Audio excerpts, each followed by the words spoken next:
A little background. I, 32, live with my husband, 33, and our two children, Jake, 6, and Amy, 3. A young couple, probably in their early 20s, are our next-door neighbors. 2 weeks back, my husband took Jake and Amy to a park nearby.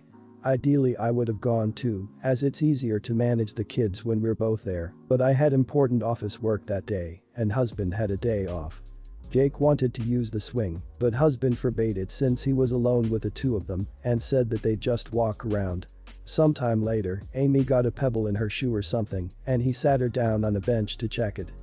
He specifically asked Jake to stay beside him, but Jake, I guess, really wanted to swing, and seeing his dad's attention elsewhere, decided to run for it. He was trying to go too fast, lost his balance and fell. All this happened in a matter of seconds. That was it. They came back home, we talked to Jake about it and told him why he was wrong, and we all moved the hell on. Imagine our surprise when CPS, or the equivalent to CPS in our country, we don't live in the United States, pulls up at our door and says that they've been given reports about how my husband was a negligent parent and how he put Jake's life in danger. They mentioned the park incident where, according to their version, my husband totally forgot about Jake and that led to Jake seriously hurting himself. There were no serious injuries. He had minor scratches on his hands and knees. Obviously they did not find anything wrong. Didn't tell us about the identity of the reporter though. Husband mentioned that our neighbors were present that day in the park, and later when I asked, the woman confessed. She even went on to say that my husband was almost abusive and that she was just looking out for Jake. Why do I believe my husband's version and not hers? Well, firstly, he's my husband and I trust him, and also because Jake confessed he disobeyed his dad. I was super mad at this, and I generally don't get that angry, but she was accusing my husband of being abusive and she called CPS on him. I yelled at her that she didn't know crap about anything and she was just trivializing abuse and parental negligence. She cried and I told her to back off. Her boyfriend thinks that she was just mistaken and I should forgive mistakes. Am I the idiot? To forgive her mistake, she needs to call CPS and rescind her statement. She needs to say, I overreacted, and if I can write a letter or anything that will undo what I did, I'd like to. For her to say he was almost abusive is to say he was not abusive. I'm a dad and am probably almost abusive all the time. For example, I feed my kids vegetables, but the vegetables are next to the napkins, and if you think about it, I'm almost feeding them napkins just about every day. Not the idiot, what your neighbor did could have had severe repercussions on your entire family.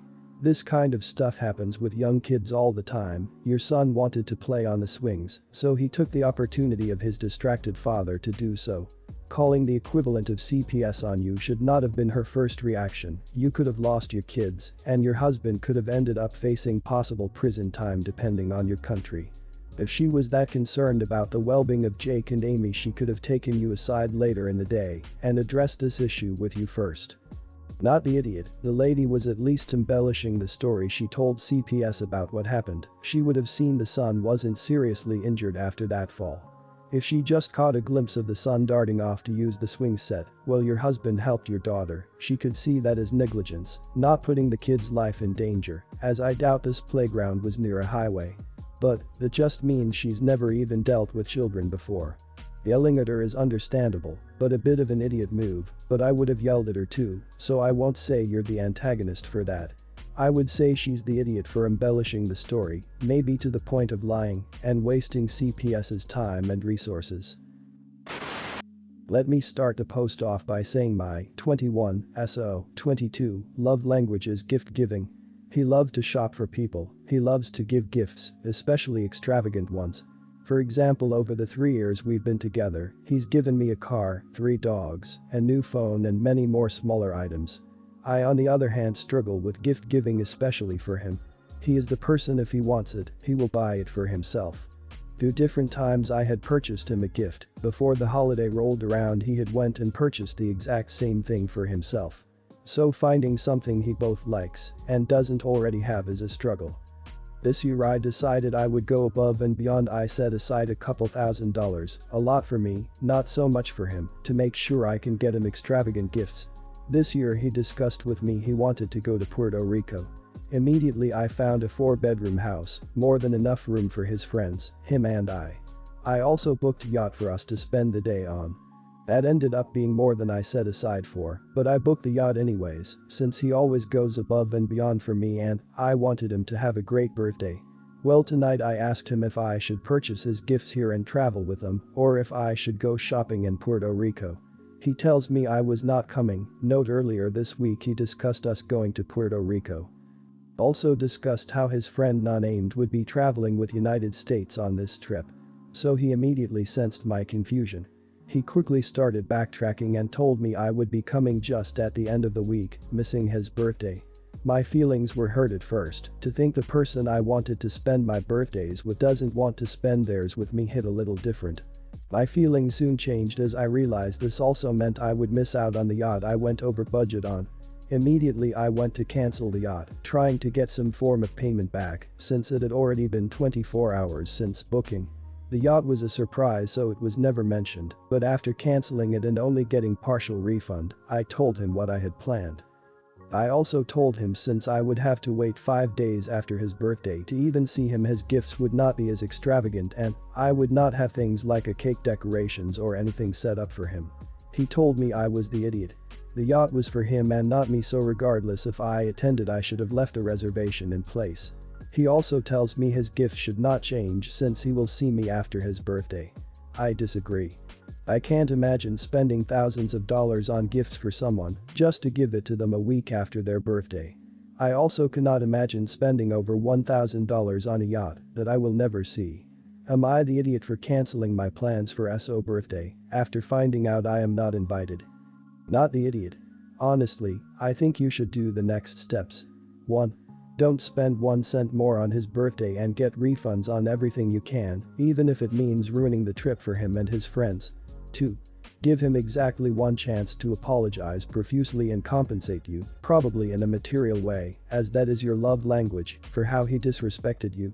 In my opinion, the way should be to cancel this trip and plan another one only with you and to a place you want to go. 3.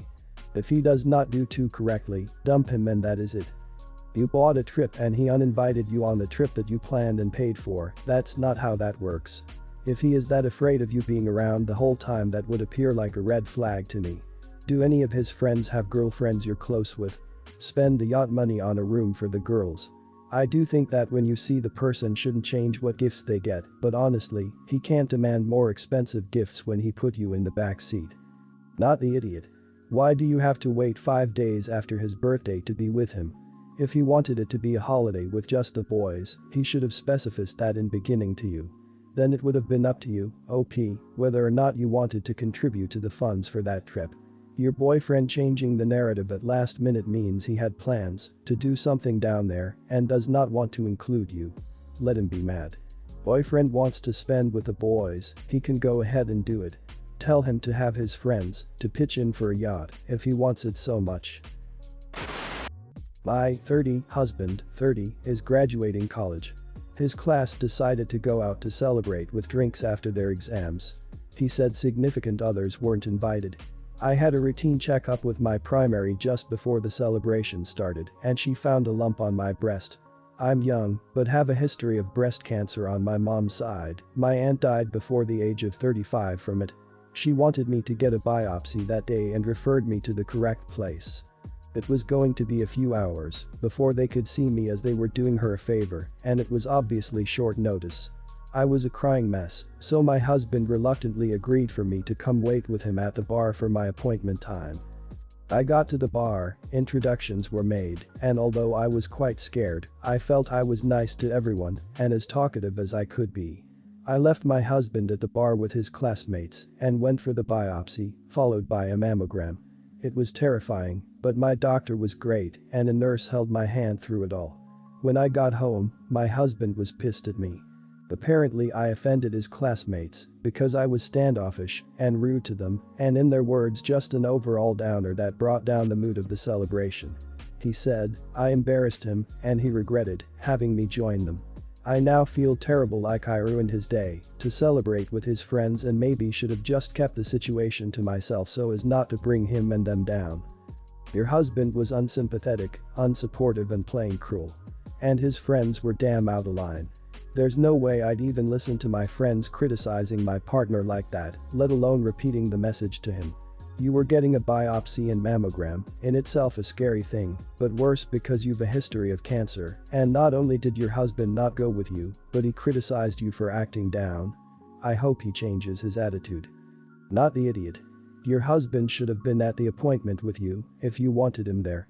You got sudden news of something that could be life-threatening, and his response is to not cancel his plans, to go with and support you, not defend you to his friends, and then berate you for his friends' alleged perception of you. If his friends really did make those comments, then he should have gotten mad at them. I can't imagine what kind of friends they are to react to my wife is going to a biopsy, because she might have cancer. With God, she's a downer. He definitely should never have repeated the mean things they said to you, unless he's making them up to take them out on you, because it seems really odd to me that his friends would say that in this situation, but they could just be awful. I don't know. Not the idiot. Your husband is cruel and entirely lacking in empathy. Who gives a crap what people he will likely never see again after graduation think? He should care about the fact that you are upset and scared. Instead, he cares about you killing the mood. Dollars to donuts. Not a single one of his friends said anything about your mood. He's just mad that the spotlight got taken away from him and you weren't fawning all over him because he graduated. I'm 20, currently a law student in Ireland, living with my dad since I missed on-campus accommodation for the year. I don't really have the option to move out until next September because housing in Dublin is extremely expensive. For me to live outside of student accommodation, I'd probably have to give up eating most days, seeing as I can't work more than part-time for obvious reasons. The majority of young people here live with their family throughout college because of this. I'm also slightly afraid to move out because my dad has made comments in the past about falling into depression and how I need to help keep that from happening. My mom died in 2020, so I'm especially worried about leaving right now. Last Thursday I told my dad on the way to college that I'd be going to Cork for the weekend, another county in Ireland, for a moot competition. For people who don't know, moot is basically a type of debate for law students, where you represent a fictional client in court. I tried to explain this to my dad, and he didn't believe me. He accused me of only wanting to go out of town so that I can do drugs and party, and that I should stop lying. I got frustrated and told him that I wasn't asking for permission, I was just telling him that I was going. For context, this isn't the first time he's accused me of being on drugs. He's been especially persistent about it recently. He keeps going off about how I'm unmotivated and spaced out, and how that's clearly a sign of me being on substances. I have no history of substance abuse, and I've always been a good student. I came back on Sunday and this morning I asked him if he could give me a lift to college. I'm okay taking the bus, I was mostly asking since my class was cancelled and I wanted to plan around that. He said no, because while I was in Cork, I didn't call him and that he was worried. He told me that I was extremely rude in the car when I told him that I wasn't asking for permission. I tried explaining to him that I couldn't call him because I was in a trial and that I sent him a text saying that I was okay, but it didn't deliver, which I didn't notice until Saturday noon. I was there since Friday morning. I did call him twice on Sunday when heading back and I called him on Saturday night during the law dinner. I also talked to my aunt on the phone Saturday morning, so it's not that I gave no sign of life to my family. My dad knew where I was. He said that he only supports me because he's moral obligated to, but because I act poorly with him, he doesn't feel the need to do it. He said that I only act like an adult when it's convenient. I got annoyed and told him that he's that one who controls me like I'm a child and that I stand by what I said in the car. Am I the idiot for telling my dad that I don't need permission to leave for the weekend? Not the idiot. I am sorry for the loss of your mom. Your dad is holding on too tight to you now just as you became an adult. This is likely because he is scared to lose you too after the loss of your mom so recently. From his perspective, he needs some counseling. Try to get him some, or if he is religious, then seek some help and support from whatever church he attends. Does he socialize with anyone? Did he in the past? Can you get some of his friends to talk or spend time with him? It isn't your job to fix your dad. I am only suggesting these things because getting him some help would make your life a lot easier in the end. Not the idiot. Your father pinning his emotional well-being on you is emotional abuse. If he feels he may have depression, he needs to speak to a professional. His paranoia and moody behavior, he might want to consider doing that now so he can get ahead of this now rather than later. I know it will be hard, but you know who you are, so don't let anyone tell you otherwise. Your father is dependent on you, so it's unlikely he will keep up this charade much longer. None of what you described about your interactions and relationship with your father is normal or okay. The man needs therapy. He is acting controlling, manipulative, and paranoid. Please do leave as soon as you are able. Trying to make you responsible for his mental health is maladaptive and abusive. Continue to set and maintain what sound like very healthy boundaries. And consider therapy for yourself also to help you with those boundaries. Good luck in school. I, 31, friend, 30, we'll call Mary, got married last week and I was in her bridal party. For context, we are friends from high school, and all of her other bridesmaids were her friends from college who I hadn't met until her bachelorette party several months ago.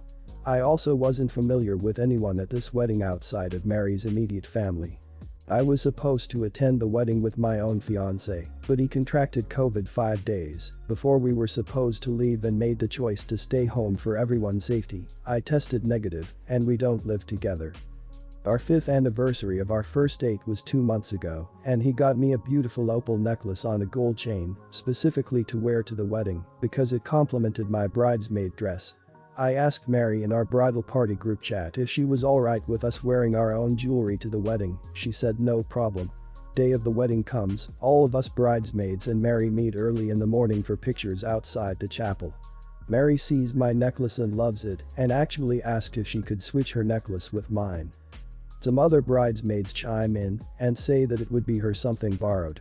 I tried as politely as I could to tell her that my fiancé got this for me to wear to the wedding, and especially since he can't be here, I'd like to keep it on. Mary and the other bridesmaids were persistent, saying it was her wedding and her pictures, and I wasn't being accommodating, but I firmly told them no. Mary then said if I could at least take it off since it looked nicer than her own jewelry.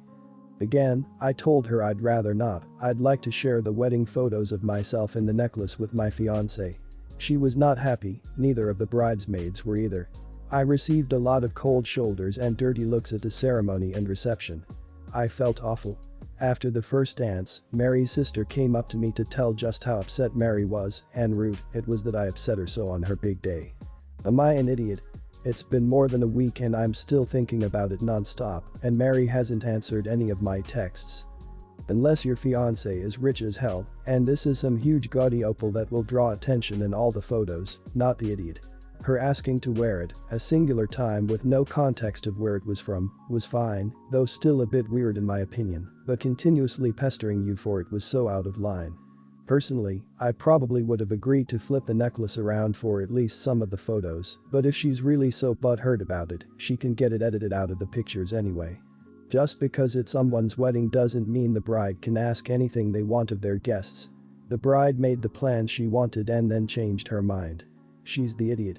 My wife and I made no requests of anyone at our wedding, except for asking them to take some photos with us. Getting dressed and showing up to our wedding was such an honor for us that made us so happy. As the hosts, we thought it was our responsibility to make sure our guests were happy. That's how it should be. Not the idiot, she has the right to ask because it's her big day. That's what's excused as wild requests that get politely turned down because everyone knows the bride and groom are excited. It is not a right to have the necklace. Her being like this is insane and you've done nothing wrong.